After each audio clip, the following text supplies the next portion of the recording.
유나는 알람보다 먼저 눈을 떴습니다. 방 안에는 눅눅한 먼지 냄새가 떠돌았고 창밖에서는 첫 차가 지나가는 소리가 길게 울렸습니다. 그녀는 이불을 정리하며 스스로에게 말했습니다. 일어나야죠. 오늘도요. 부엌에 나가니 아버지가 전기포트를 올리고 있었습니다. 굽은 어깨가 전보다 더 작아 보였습니다. 아빠, 제가 할게요. 너 어제 늦게까지 일했잖아. 아버지의 목소리는 피로와 미안함이 묻어 있었습니다. 식탁 위에는 식빵과 잼만 놓여 있었고 유나는 조용히 빵을 자르며 불안한 눈빛을 숨기려 했습니다. 옆방에서는 할아버지의 기침이 길게 이어졌습니다. 유나는 재빨리 방문을 열었습니다. 할아버지, 괜찮으세요? 할아버지는 숨을 골라가며 미소를 지었습니다. 유나야, 오늘도 일찍 나가냐? 네. 아르바이트 갔다가 학원 가요. 그녀는 이불을 덮어드리며 최대한 밝은 목소리를 냈지만 속은 계속 조여들었습니다. 집을 나설 시간이 되자 유나는 거울을 보며 코트를 여몄습니다. 다녀오겠습니다. 아버지는 다급하게 말했습니다. 오늘은 좀 일찍 들어올 수 있니? 왜요? 아냐. 저녁에 얘기 좀 하자. 아버지의 말은 이상하게 무겁게 들렸습니다. 출근길 버스 안에서 유나는 병원비와 생활비를 더하며 현실을 계산했습니다. 숫자들은 늘 부족했고 불안은 점점 커졌습니다. 조금만 더 버티자. 내가 더하면 된다. 하지만 그 다짐 뒤에는 한계가 서늘하게 자리 잡고 있었습니다. 카페 아르바이트와 학원 수업은 평소처럼 흘러갔습니다. 선생님, 오늘도 야근이에요? 응, 너희 시험이 곧이잖아. 웃어 보였지만 마음은 자꾸만 집으로 향했습니다. 밤이 깊자 유나는 버스 창에 머리를 기대고 생각했습니다. 오늘 무슨 얘기를 하려는 거지? 그 말이 귓가에 오래 맴돌았습니다. 집 앞에 도착한 그녀는 현관문 앞에서 숨을 고르며 마음을 다잡았습니다. 오늘이 평범한 하루의 끝이 아니라 어떤 결정이 기다리고 있는 날 같다는 불길한 예감이 조용히 가슴을 두드리고 있었기 때문이었습니다. 집에 들어서자마자 유나는 거실 한가운데 앉아있는 아버지를 보았습니다. 평소보다 등에 힘이 빠져 있었고 손가락은 미세하게 떨리고 있었습니다. TV는 꺼진 상태였지만 화면에는 희미한 불빛이 남아 있었고 방 안은 이상하리만큼 조용했습니다. 유나는 신발을 벗으며 조심스레 말을 꺼냈습니다. 아빠, 무슨 일 있어요? 아버지는 한참 동안 대답하지 않았습니다. 정적인 시간이 길어지자 유나의 심장은 더 빨리 뛰었습니다. 유나야. 아버지가 낮게 부르는 목소리는 결심과 체념이 섞인 소리였습니다. 너한테 말해야 할 게 있다. 그녀는 조용히 소파 맞은편에 앉았습니다. 아버지는 고개를 숙인 채 말을 이었습니다. 수술비 아무리 해도 못 모으겠다. 대출도 더 안 나온대. 유나는 이미 알고 있던 사실이지만 오늘따라 그것이 더 차갑게 들렸습니다. 그래서 방법을 찾았다. 아버지는 유나의 눈을 피하며 손을 움켜쥐었습니다. 유나의 마음속에서 불안이 빠르게 퍼졌습니다. 방법이요? 어떤? 아버지는 숨을 깊게 들이쉬고 말했습니다. 도윤 그 집에서 혼담이 들어왔다.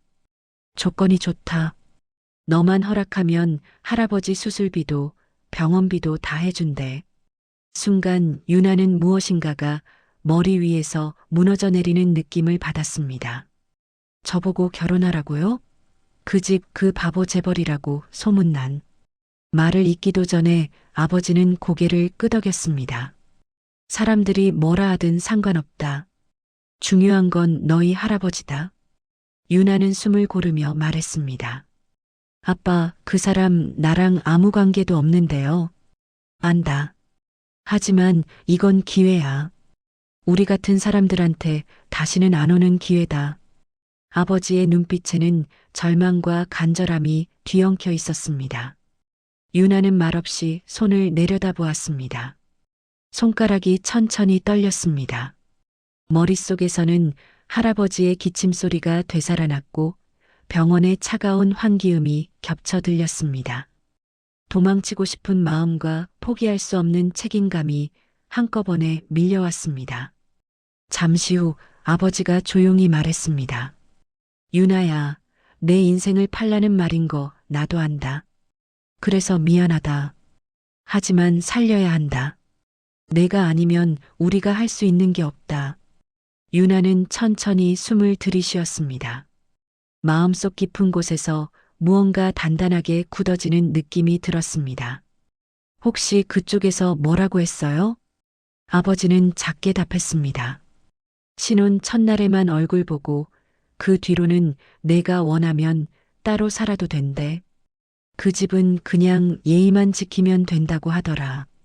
그 말은 오히려 유나를 더 불안하게 만들었습니다. 왜 그런 조건을? 하지만 아버지는 그 질문에 답하지 못했습니다. 유나는 천천히 자리에서 일어났습니다. 흔들리는 다리를 붙잡고 현관 쪽으로 걸어갔습니다. 잠깐만 바람 좀 쐬고 올게요. 아버지는 말리지 않았습니다. 문을 열고 골목으로 나온 유나는 차가운 밤 공기에 숨을 크게 들이켰습니다. 재벌가와의 결혼, 바보로 알려진 남자, 그리고 수상한 조건. 모든 것이 이상하고 낯설었습니다. 하지만 할아버지의 약한 손길과 아버지의 떨리는 목소리가 계속 귓가를 맴돌았습니다. 결국 내가 선택해야겠죠. 유나는 어둠 속에서 스스로에게 조용히 말했습니다. 그 순간 이미 현실은 그녀의 발 아래에서 방향을 틀기 시작한 상태였습니다. 결혼을 받아들이겠다고 답한 다음 날 유나는 혼자 방에 앉아 창문 밖을 바라보고 있었습니다. 머릿속은 복잡했고 손끝에는 아직도 차가운 밤 공기의 감각이 남아 있었습니다. 그녀는 스스로에게 말했습니다. 이 선택 후회하지 말아야죠. 그러나 그 말조차 자신을 설득하지 못했습니다. 혼담이 오간다는 집에서 먼저 연락을 해왔고 만남은 생각보다 빨리 잡혔습니다. 장소는 커다란 호텔 스위트룸이었습니다. 유나는 문 앞에 서서 2번이나 숨을 고르고 난 뒤에야 노크를 했습니다. 문이 열리자 바보 재벌이라 불리던 도윤이 모습을 드러냈습니다. 그는 소문처럼 허탈한 표정을 하고 있었고 첫눈에는 순진해 보이기까지 했습니다. 들어오세요. 그의 목소리는 가늘고 힘이 없었습니다. 유나는 조심스레 안으로 들어갔습니다. 넓은 방과 고급스러운 가구들이 눈에 들어왔지만 분위기는 묘하게 얼어붙어 있었습니다. 둘 사이에 놓인 침묵은 무겁고 어색했습니다. 저 조건은 들으셨어요? 유나가 조심스럽게 묻자 도윤은 고개를 끄덕였습니다. 네. 저는 그냥 조용히 살고 싶어요. 그의 대답은 너무 단조로워서 유나는 어딘가 이상하다는 생각을 떨칠 수 없었습니다. 유나는 그의 얼굴을 살폈습니다. 눈빛이 흐리멍덩한 듯 하면서도 순간적으로 번쩍이는 날카로움이 스치고 지나갔습니다. 마치 2개의 다른 사람이 번갈아 얼굴을 내미는 것 같았습니다. 그걸 알아차린 순간 유나는 속으로 작은 경고음을 들은 듯 했습니다. 혹시 왜 이런 조건을 내셨는지 여쭤봐도 될까요? 유나가 용기 내어 묻자 도윤은 거의 들리지 않을 만큼 작은 목소리로 답했습니다. 저를 건드리는 사람이 많아요. 그래서 연기하는 거예요. 그 말은 유나의 가슴을 곧장 파고들었습니다. 연기라고요? 그녀가 되묻자 도윤은 눈을 피했습니다. 사람들 앞에서는 바보처럼 행동해야 해요. 그래야 살아남거든요. 유나는 얼어붙은 채 그 자리에 서 있었습니다. 도윤의 표정이 순간적으로 차갑게 굳어졌습니다. 제가 진짜 어떤 사람인지 아무에게도 말하면 안 돼요. 그는 여전히 낮고 약한 목소리로 말하고 있었지만 말의 내용만큼은 살을 파고드는 칼날 같았습니다. 유나는 침을 삼키며 겨우 입을 열었습니다. 제가 위험해질 수도 있나요? 도윤은 짧은 침묵 끝에 고개를 끄덕였습니다. 네. 그래서 당신이 나와 결혼하는 게 미안해요. 그제야 유나는 자신의 선택이 단순한 희생이 아니라 이미 거대한 문제 속으로 들어가는 문이라는 걸 깨달았습니다. 가족을 구하기 위해 시작한 일이었지만 이 남자와 엮이는 순간부터 자신의 안전도 장담할 수 없게 된 것입니다. 유나는 손끝이 식어가는 걸 느끼며 의자에 조용히 앉았습니다. 저 그래도 결혼은 하겠습니다. 그녀의 목소리는 떨리고 있었지만 확실했습니다. 도윤은 그 말을 듣고 아주 잠시, 정말 아주 잠시 미묘하게 웃었습니다. 그 웃음은 순진한 바보의 미소도 천재 전략가의 냉소도 아닌 어딘가 슬픈 듯한 표정이었습니다. 고맙습니다. 하지만 오늘 들은 건 모두 잊으세요. 유나는 알았습니다. 잊으라고 할수록 더 절대 잊어서는 안 되는 이야기라는 것을요. 그날 밤 유나가 집으로 돌아가던 길은 유난히 길고 조용했습니다. 마음속에는 하나의 질문만이 계속 떠올랐습니다. 나는 지금 무엇 속으로 들어가고 있는 걸까? 결혼을 준비하는 동안 유나는 도윤의 집을 몇 차례 방문하게 됐습니다. 하지만 매번 느껴지는 공기는 차갑고 묵직했습니다. 저택은 아름답게 정돈되어 있었지만 그 안에 흐르는 분위기는 마치 누군가의 숨을 억누르는 듯 했습니다. 긴 복도 곳곳에는 조용히 서 있는 직원들이 있었고 모두 눈빛이 무표정했습니다. 오셨습니까, 유나님? 도윤의 비서가 정중히 인사했지만 표정에서 따뜻함은 느껴지지 않았습니다. 네, 도윤 씨는 어디에 있나요? 서재에서 업무 중이십니다. 비서는 안내를 하며 한마디도 더하지 않았습니다. 서재 문을 열자 도윤이 책상 앞에서 서류를 정리하고 있었습니다. 사람들 앞에서의 둔한 모습은 사라지고 대신 냉정하고 집중한 얼굴이 자리하고 있었습니다. 왔어요? 그가 고개를 들며 말했지만 눈빛은 여전히 계산적으로 차가웠습니다. 유나는 조심스럽게 물었습니다. 요즘 무슨 일 있어요? 집 분위기도 그렇고 비서들도 그래요. 도윤은 펜을 내려놓으며 짧게 답했습니다. 신경 쓸 필요 없어요. 원래 이런 집이에요. 하지만 유나는 그것이 단순한 성격이나 분위기의 문제가 아니라는 걸 직감하고 있었습니다. 저 당신이 말한 건드리는 사람들이 이 집 안에 있는 건가요? 그 질문에 도윤의 표정이 잠시 굳었습니다. 그만 물어요. 모르는 게 안전해요. 그의 말투는 단호했지만 시선에는 피할 수 없는 불안이 깃들어 있었습니다. 유나는 그 눈빛을 보는 순간 더 이상 침묵할 수 없었습니다. 제가 위험해질 수도 있다고 했잖아요. 그런데 아무것도 모른 채 있으면 더 위험해지는 거 아닌가요? 도윤은 한숨을 내쉬며 고개를 돌렸습니다. 당신을 위험에 끌어들이고 싶지 않아요. 나는 이미 너무 많은 걸 잃었어요. 처음으로 그의 목소리가 조금 떨렸습니다. 바보 같은 연기도 냉정한 얼굴도 아닌 진짜 도윤의 감정이 잠깐 드러난 순간이었습니다. 그러나 그 순간은 오래가지 않았습니다. 복도 끝에서 누군가 문을 두드리는 소리가 들렸고 비서가 급히 들어왔습니다. 도윤님, 회장님 쪽에서 사람을 보내셨습니다. 바로 내려오셔야 합니다. 비서는 유나를 힐끔 보며 조용히 덧붙였습니다. 단둘이 있는 건 조심하셔야 합니다. 유나는 그 말에서 설명할 수 없는 위협을 느꼈습니다. 도윤은 표정을 감춘 채 자리에서 일어났습니다. 오늘은 먼저 돌아가요. 밖에서 기다리지 말고 바로 집으로 가요. 유나는 그 말이 단순한 부탁이 아니라 경고라는 걸 깨달았습니다. 도윤 씨, 대체 무슨 일이? 제발이요. 이번에는 그의 목소리가 절박했습니다. 유나는 말없이 고개를 끄덕였습니다. 발걸음을 돌리며 뒤를 돌아보자 도윤은 굳은 표정으로 서재문을 닫고 있었습니다. 그 모습이 유난히 외롭고 위태로워 보였습니다. 저택 현관을 빠져나오는 순간 유나의 등 뒤에서 한기가 지나갔습니다. 누군가 지켜보고 있는 듯한 기분이 스쳤고 본능적으로 주위를 둘러보았습니다. 그러나 주변은 조용했습니다. 집으로 향하는 차 안에서 유나는 손이 식은 것을 느꼈습니다.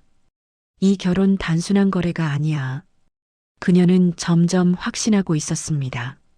알아서는 안 된다는 말일수록 더 빨리 진실에 닿아야 한다는 생각이 강해졌습니다. 도윤의 침묵, 저택의 기이한 분위기, 비서의, 경고 모든 조각이 하나의 그림을 만들기 시작하고 있었기 때문이었죠. 유나는 저택을 다녀온 뒤 며칠 동안 마음이 불안했습니다. 도윤은 연락이 뜸했고 아버지는 결혼 준비 이야기를 꺼낼 때마다 어딘가 조심스러웠습니다. 그 모든 움직임이 보이지 않는 거대한 물결처럼 느껴졌습니다. 어느 날 밤 유나는 며칠 고민 끝에 저택을 다시 찾기로 마음먹었습니다. 도윤이 말해주지 않는다면 자신이 직접 확인해야 한다고 생각했습니다. 저택에 도착했을 때 분위기는 전보다 더 무거웠습니다. 문을 열어준 비서는 놀란 얼굴로 그녀를 바라보았습니다. 유나님, 오늘은 오신다는 말씀이 없었는데요. 잠깐 볼 일이 있어서요. 도윤 씨는? 비서는 잠시 머뭇거리다 대답했습니다. 지금은 회의 중이십니다. 하지만 들어오시는 건 말리지 않겠습니다. 그 말투는 마치 보지 않는 게 나을 텐데라는 의미를 담고 있는 듯 했습니다. 유나는 홀을 지나 복도로 들어섰습니다. 복도는 고요했고 조명은 이상하게 어둡게 조절돼 있었습니다. 발걸음을 옮길 때마다 바닥이 작은 신음처럼 울렸습니다. 그러다 복도 끝에서 미세한 빛이 새어나오는 문 하나가 눈에 들어왔습니다. 문틈에서 들리는 목소리는 낮고 심각했습니다. 유나는 망설이다가 조심스럽게 가까이 다가갔습니다. 문 안에서는 도윤의 삼촌, 도강이 누군가와 이야기하고 있었습니다. 이번에도 실패했군. 도강의 목소리는 차갑고 거칠었습니다. 도윤은 여전히 연기를 하고 있습니다. 사람들은 그가 무능하다고 믿습니다.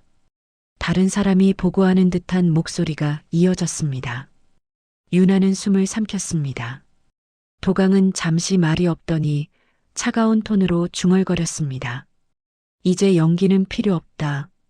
정리할 때가 왔다. 그 한 문장은 공기 전체를 얼려버릴 만큼 무겁게 들렸습니다. 유나는 몸이 굳어 한 발도 움직일 수 없었습니다. 심장이 크게 뛰는 소리가 복도에 울리는 것 같았습니다. 그 순간 문 안에서 누군가 의자를 끄는 소리가 났고 유나는 급히 벽 쪽으로 몸을 숨겼습니다. 문이 살짝 열리며 흐릿한 그림자 하나가 비쳤습니다. 다행히 아무도 그녀를 보지 못했지만 방금 전까지 자신이 얼마나 위험한 자리에 서 있었는지 깨닫는 순간 온몸에 식은땀이 흘렀습니다. 도망치듯 저택 밖으로 나가려던 순간 뒤에서 누군가가 유나의 이름을 불렀습니다. 유나 씨? 유나는 놀라 뒤돌아보았습니다. 도윤이 어두운 복도에서 급히 달려오고 있었습니다. 여기 어떻게? 그는 숨을 고르며 말했다가 유나의 어두운 표정을 본 뒤 즉시 얼굴이 굳었습니다. 혹시 들었어요? 유나는 떨리는 목소리로 고개를 끄덕였습니다. 당신 삼촌 당신을. 그래서 오지 말라고 했잖아요. 도윤의 목소리는 억눌린 절박함으로 흔들렸습니다. 유나는 두 손을 움켜쥐며 말했습니다. 도윤 씨, 이건 단순한 집안 싸움이 아니에요. 당신 정말 위험해요. 도윤은 잠시 눈을 감고 숨을 내쉬었습니다. 알아요. 그래서 연기하는 거예요.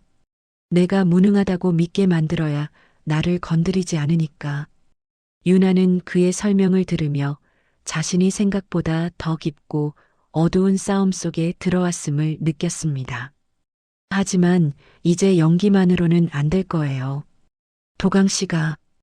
도윤은 말을 끊으며 속삭였습니다. 알아요.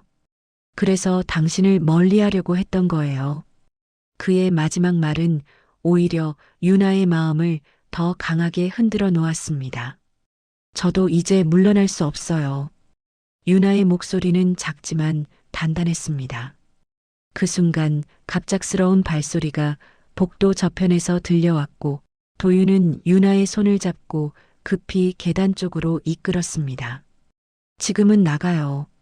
여기 오래 있으면 둘 다 위험해요. 저택을 빠져나온 순간 유나는 밤 공기를 들이마시며 온몸의 긴장을 풀지 못했습니다. 하지만 한 가지 사실만큼은 분명했습니다. 그녀는 이제 돌아갈 수 없는 문을 넘어섰다는 것. 도윤의 저택에서 빠져나온 뒤 며칠 동안 유나는 마음의 평정을 찾지 못했습니다. 도강의 말, 도윤의 떨리는 목소리, 그리고 복도 끝에서 들리던 발자국 소리까지 우리 머릿속에서 반복됐습니다. 그녀는 일을 하면서도 대화를 하면서도 심지어 밥을 먹을 때조차 손끝이 차갑게 식어 있었습니다. 그러던 어느 저녁 도윤에게서 짧은 메시지가 왔습니다. 오늘 잠깐 볼 수 있을까요? 유나는 심장이 순간 멎는 듯 했지만 곧 단단히 마음을 잡았습니다. 네, 말씀해요. 어디로 갈까요? 그는 장소를 보내지 않았고 대신 한 문장을 더 보냈습니다. 제가 데리러 갈게요. 1시간 뒤 검은색 세단이 골목 어귀에 조용히 멈췄습니다. 도윤은 항상처럼 무표정이었지만 오늘은 그 무표정 뒤에 더 깊은 그늘이 드리워져 있었습니다. 타요. 그의 목소리는 낮고 조심스러웠습니다. 차가 움직이기 시작하자 유나는 먼저 입을 열었습니다. 그날 들은 말 아직도 믿기 어려워요. 도윤은 잠시 뒤돌아보며 말했습니다. 저도 믿고 싶지 않아요. 하지만 사실이에요. 차는 도시 외곽의 한적한 언덕 끝에 멈췄습니다. 가로등조차 없는 곳이었고 멀리 도시의 불빛만 흐릿하게 보였습니다. 두 사람은 차에서 내려 밤 공기 속에 섰습니다. 도윤은 한참 동안 아무 말도 하지 않았습니다. 유나는 그 침묵이 오히려 폭발 직전의 공기처럼 느껴졌습니다. 유나 씨, 그는 마침내 입을 열었습니다. 제가 왜 연기를 하는지 이제는 제대로 말해야 할 것 같아요. 유나는 조용히 고개를 끄덕였습니다. 말해주세요. 알아야 도울 수 있어요. 도윤은 깊은 숨을 내쉬었습니다. 삼촌은 오래전부터 그룹을 차지하려 했어요. 저는 그에게 장애물일 뿐이죠. 그래서 사람들이 저를 무능하다고 믿게 만드는 게 필요했어요. 유나는 입술을 깨물며 듣고 있었습니다.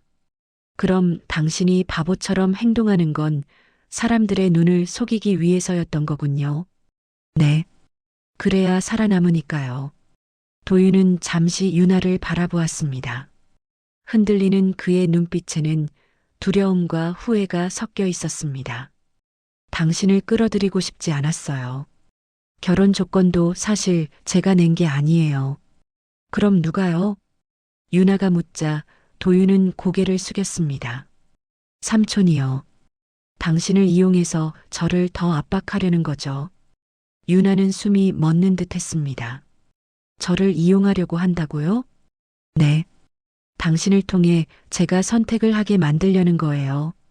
유나는 두 손을 꽉 쥐었습니다. 손끝이 저리도록 힘이 들어갔습니다. 그럼 저는 이미 그 싸움 속에 있었던 거군요. 도윤은 대답 대신 조용히 고개를 끄덕였습니다. 잠시 바람소리만 두 사람 사이를 지나갔습니다. 유나는 마음속에서 무언가가 자리 잡는 것을 느꼈습니다. 도망칠 수도 있었지만 이제는 물러날 수 없다는 묘한 감각이었습니다. 도윤 씨, 유나는 그를 향해 한 걸음 다가섰습니다. 저 혼자만 살겠다고 도망치는 성격 아니에요. 이제 이 싸움 저도 함께 할게요. 그녀의 목소리는 작았지만 분명했습니다. 도윤은 눈을 크게 뜨며 그녀를 바라봤습니다. 잠시 후 아주 천천히 고개를 저었습니다. 당신까지 잃고 싶지 않아요. 그 말은 두려움이 섞인 진심이었습니다. 유나는 조용히 대답했습니다. 그럼 더 이유가 되겠네요. 같이 버텨야 하는. 두 사람의 시선이 어둠 속에서 잠시 이어졌습니다. 도시 불빛은 멀었고 바람은 차가웠지만 그 순간만큼은 서로의 존재가 유일하게 온기를 만들어내고 있었습니다. 그리고 유나는 그제야 깨달았습니다. 위험이 커질수록 두 사람은 더 이상 남이 아니라는 사실을요. 도윤과 언덕에서 대화를 나눈 다음 날 유나는 마음을 가다듬고 회사 근처로 향했습니다. 도윤이 위험하다는 사실을 알고 난 뒤로 그녀는 더 이상 수동적으로 상황을 지켜볼 수 없었습니다. 무엇이든 해야 한다는 감각이 온몸을 압박하고 있었습니다. 그러나 막상 도윤이 다니는 회사 건물 앞에 서자 그녀는 발걸음을 쉽게 떼지 못했습니다. 높은 유리 건물은 마치 차가운 벽처럼 그녀를 압도했습니다. 건물 앞에서 잠시 망설이던 유나를 먼저 발견한 건 도윤의 비서였습니다. 유나님, 이런 곳엔 어떻게? 비서는 잠시 말을 멈추며 주위를 살폈습니다. 여기 오시면 안 됩니다. 도강 측 사람들도 수시로 드나드는 곳입니다. 유나는 단호하게 말했습니다. 저도 이제 물러날 수 없어요. 도윤 씨가 위험하잖아요. 비서의 얼굴에 복잡한 감정이 스쳤습니다. 그 말을 들으셨군요. 유나는 숨을 고르며 고개를 끄덕였습니다. 저도 알고 있어야 보호할 수 있어요. 당신들도 도윤 씨를 지키고 싶다면 저를 배제하지 말아주세요. 잠시 고민하던 비서는 유나를 조용한 회의실로 데려갔습니다. 방 안은 텅 비었고 창문 위로 흐린 빛이 들어오고 있었습니다. 비서는 조심스럽게 문을 닫으며 말했습니다. 말씀드릴 수 있는 건 많지 않습니다. 하지만 최소한 위험의 방향은 알려드리죠. 유나는 숨을 삼키며 비서의 말을 기다렸습니다. 도강은 이미 회장님 쪽 사람들을 몇 명 장악했습니다. 견제할 사람이 점점 줄어들고 있어요. 도윤님이 무능하다는 이미지는 완전히 굳었고 이제는 그걸 이용해 정리할 명분만 만들면 됩니다. 정리. 유나의 목소리가 떨렸습니다. 정말 목숨이 위험하다는 뜻인가요? 비서는 무겁게 고개를 끄덕였습니다. 그래서 도윤님이 연기를 한 겁니다. 하지만 이제는 그 연기조차 방패가 되지 못할 때가 온 것 같습니다. 유나는 두 손을 꼭 쥐며 자리를 박차고 일어났습니다. 그럼 막아야죠.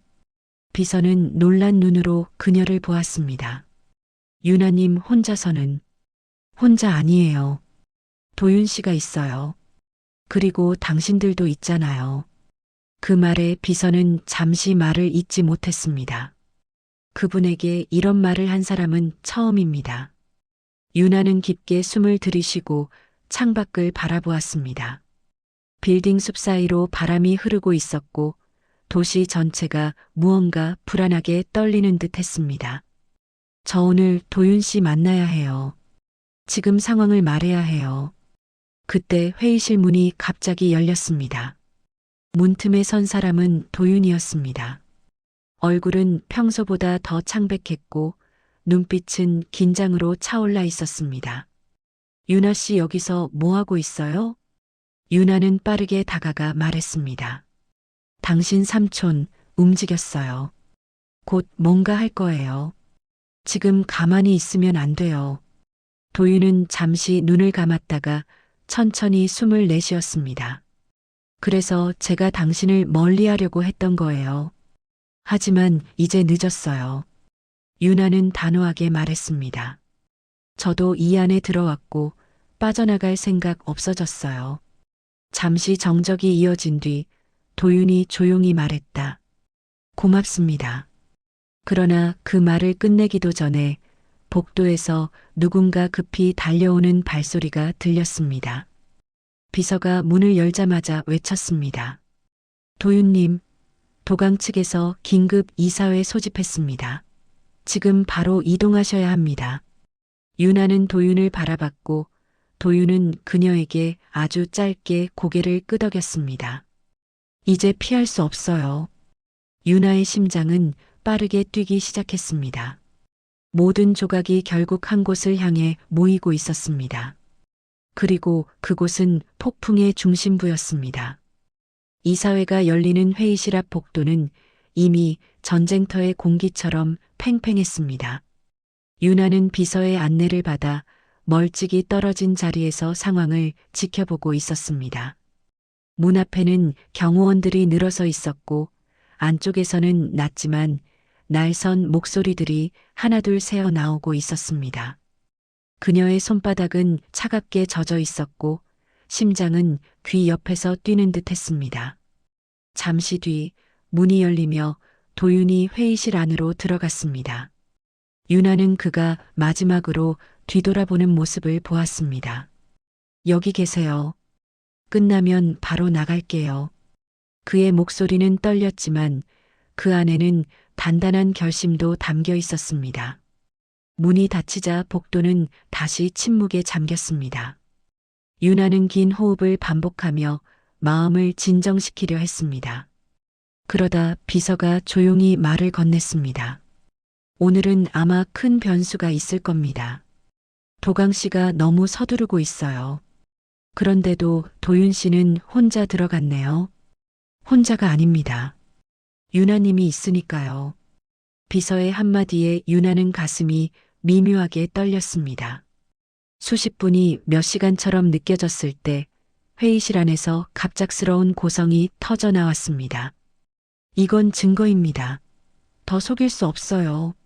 낯선 남자의 목소리가 이어졌고 누군가 책상을 내리치는 소리도 들렸습니다. 유나는 깜짝 놀라 앞으로 한 걸음 나갔습니다. 무슨 일이에요? 안에서 무슨... 비서는 막아섰습니다. 지금 들어가시면 안 됩니다.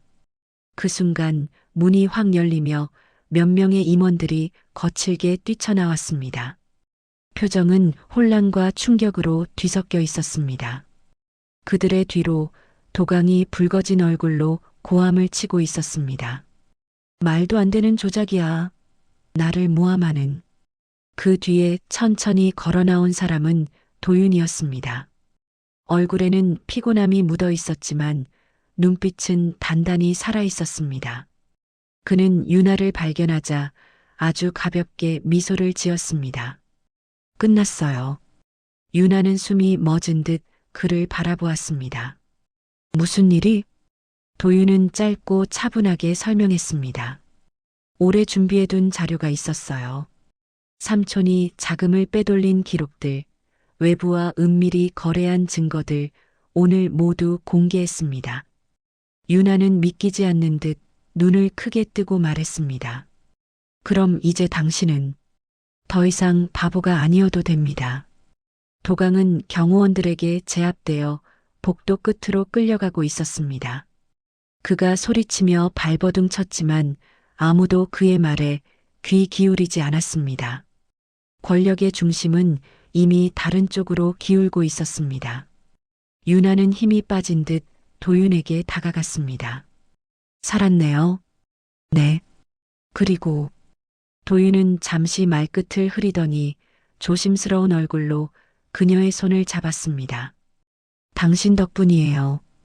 혼자였다면 여기까지 못 왔을 겁니다. 그 말에 유나의 눈이 살짝 흔들렸습니다. 마음속 깊은 곳에서 묵직한 무언가가 풀리는 느낌이었습니다. 저도 이 싸움이 끝날 때까지 함께하고 싶었어요. 이제는 싸움이 아니라 새로운 시작을 만들고 싶어요. 밤바람이 복도 창가를 스치며 고요하게 흐르고 있었습니다. 위협과 공포로 가득했던 그림자는 조금씩 걷히기 시작했습니다. 대신 아직 낯설지만 따뜻한 온기가 두 사람 사이에 자리 잡고 있었습니다. 도윤은 유나의 손을 꼭 잡고 말했습니다. 이제부터는 연기도 거짓도 없이 함께 가요. 유나는 조용히 고개를 끄덕였습니다. 그래요. 이제 같이 가요. 그 순간 어둠은 완전히 걷히지 않았지만 두 사람의 새로운 균형은 이미 시작되고 있었습니다. 그리고 그것은 이전보다 훨씬 단단하고 서로를 향한 진심 위에 세워지고 있었죠.